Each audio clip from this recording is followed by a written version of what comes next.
In this video, I'm going to teach you how to remove Convertkit branding. So in order to do that first, let's head over to kit.com. So Convertkit has been renamed as Kit. So it's actually named like that right here. It also says so on their website. First thing you need to do is to head over and click onto this start free trial in order to create an account on Convertkit. Now, if you already have one, just proceed to click onto this login option right here in order to successfully log in.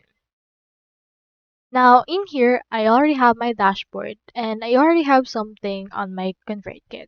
It's under the landing pages and forms. So I already have a form that I have created and it should be able to appear right here.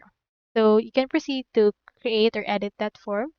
And as you can see on this form that I actually have right here the branding of ConvertKit, which is this one. So if you want this branding removed, like for example, you can just click on it and you can actually just untick this. So as you can see, this will remove this badge right here.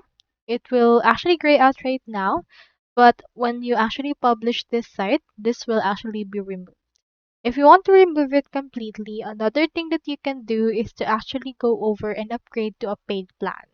So this is actually a feature for the branding of the ConvertKit's paid subscription. So in there, you can actually just go over and then remove that. So as of right now, I have a free trial, so I was able to remove this. But if you only have a free account, then you won't be able to remove this. So proceed to actually sign up for a paid plan on ConvertKit. They have a lot of plans that are available to you. You can head over and click onto this upgrade now option in order to upgrade to their account or plans that they have available. So that's all there is today, and I hope this video actually helped you out.